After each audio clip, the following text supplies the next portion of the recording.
7.3 is least common multiple. So least common multiple. They often do LCM for this.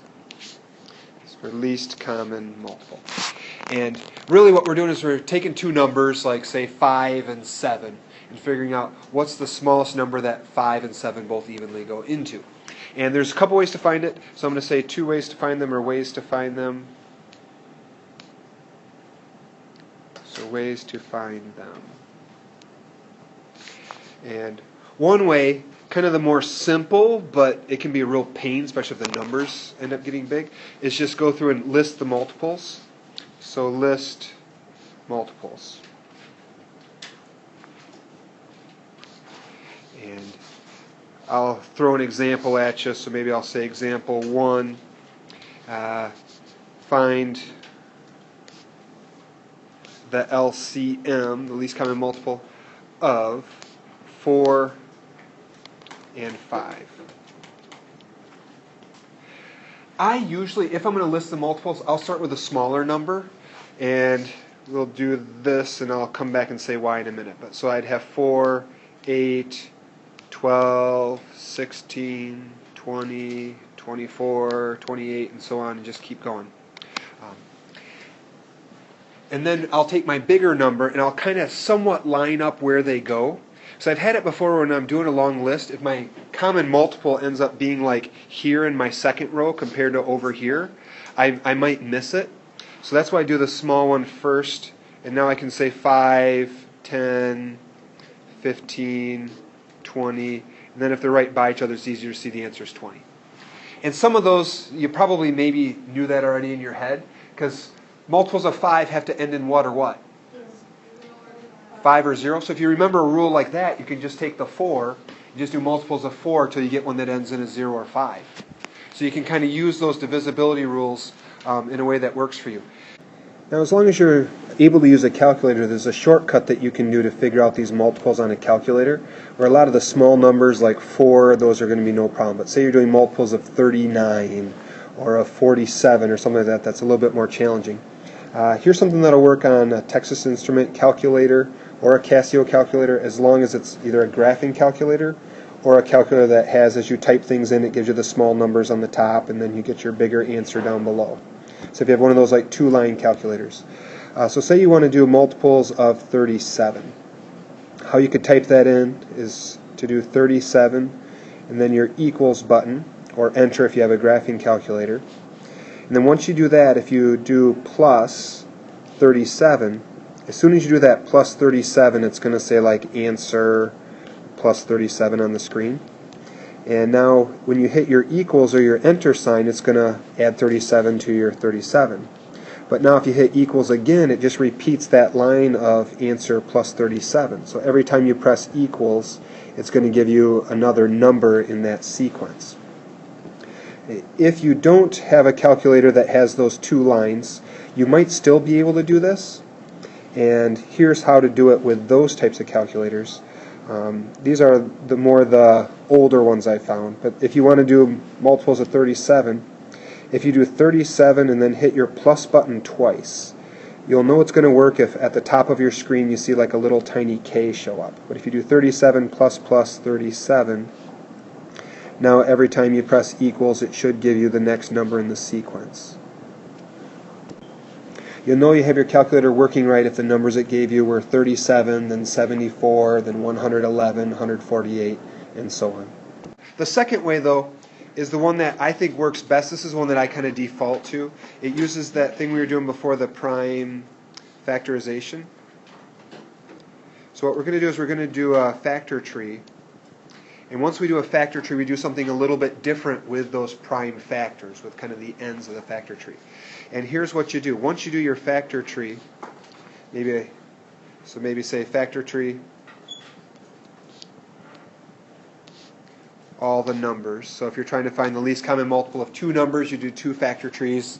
Least common multiple of three numbers, you do three factor trees. And then once you do that, the second step is you multiply the highest power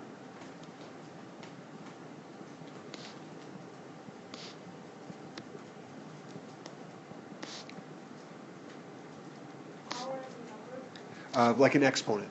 We'll do some examples that'll make sense soon. But multiply the highest power of each prime number.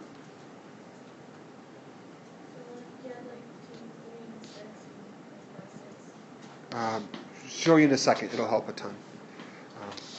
Smallest power of each prime number. We'll just leave it there. Multiply the highest power of each prime number.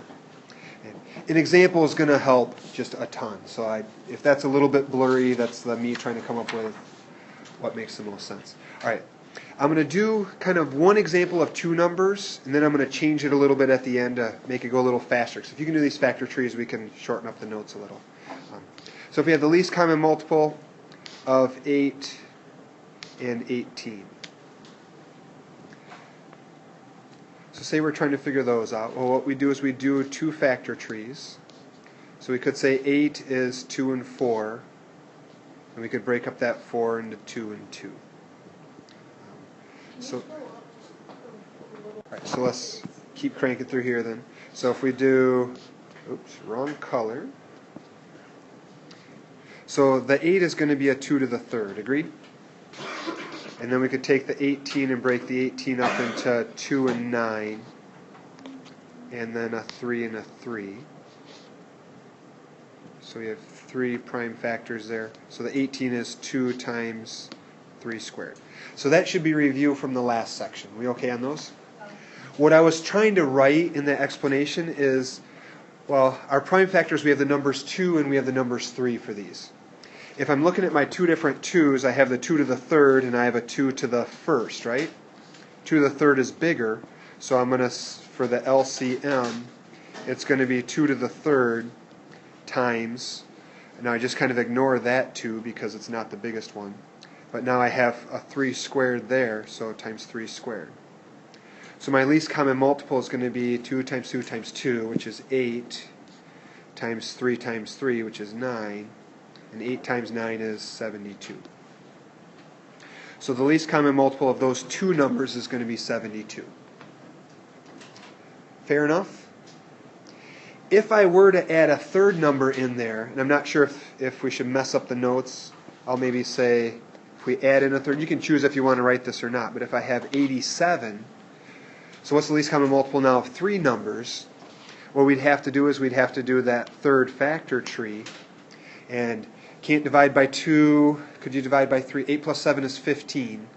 Yep, so we could divide by 3. So it's going to be a 3 and a 29. And 29 should be a prime number. So we have just those two. So this one would be a 3 times 29.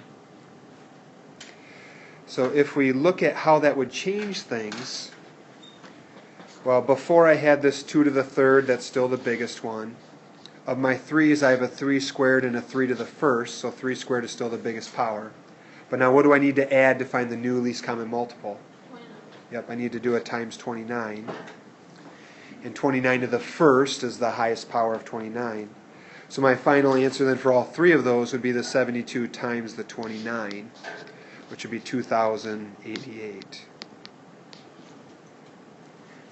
So you can either leave your notes with just the two numbers, you could change it to the 3, but that's how you do it with 3 numbers. So I'm going to do another example or two, but skip doing the factor trees. So this one here, it's going to be find the least common multiple of 600 and of 3,500.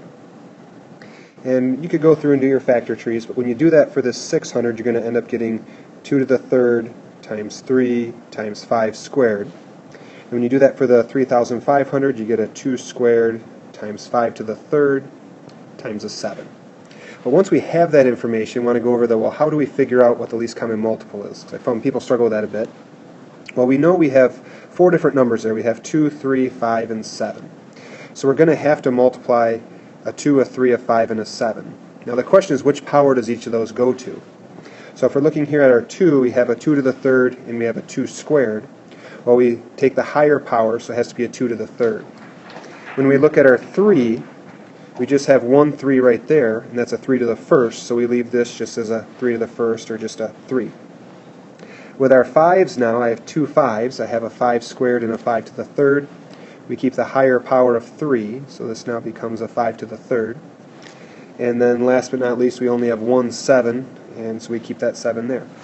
So to come up with our least common multiple, then we do a 2 to the third times 3 times 5 to the third times 7. And when I punch all that in, I come up with a least common multiple of 21,000. So that then would be the final answer. I'd like to do that one more time just to make sure we're all getting the point. And so my next two numbers, I'm going to say find the least common multiple of 7,695 and 2,250. And you could go through and do your factor tree and break all this up. But at the end of the day, you'll end up with a 3 to the fourth times 5 times 19 for this first number. After your factor tree for the second one, you'd end up getting a 2 times 3 squared times 5 to the third. And now if we go through and figure out, well, what numbers do we have? I like putting them in order. So I'm going to go with a 2, and then we have a 3 in each, so we'll have to have 3 to some power.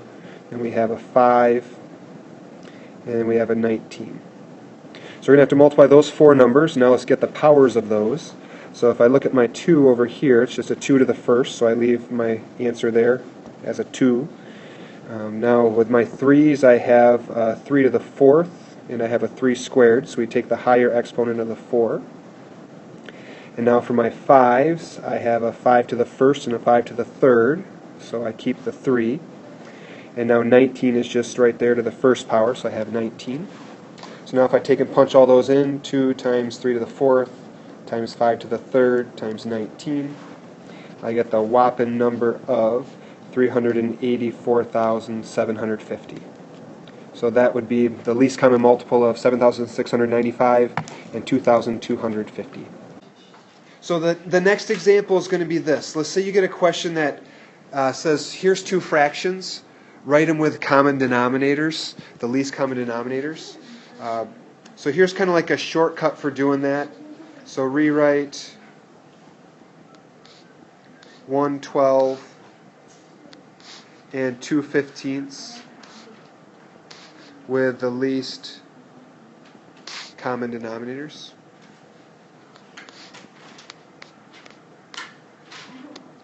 Because you could get a common denominator by multiplying the 12 and the 15, but that's not going to be the least one. So what we do is we go through that same process to figure out what's going to be the least common multiple of 12 and 15. So you could go through and you could list out multiples 12, 24, 36, 48, or you could go through and do a factor tree on both. Can I just assume that we're good for that and just go with 60 is going to be the least common multiple? So the LCM is going to be 60. So what we're saying now is we want to take this 1/12, we want to change it to an equivalent fraction, an equal fraction with a denominator of 60.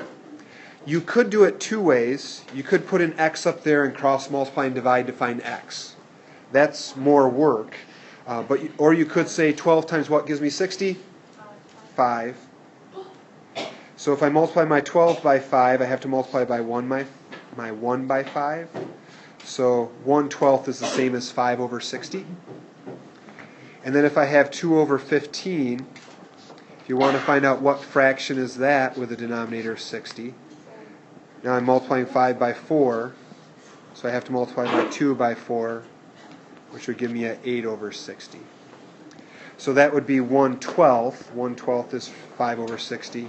2/5 is 8 over 60. Those two fractions with common denominators. Any questions?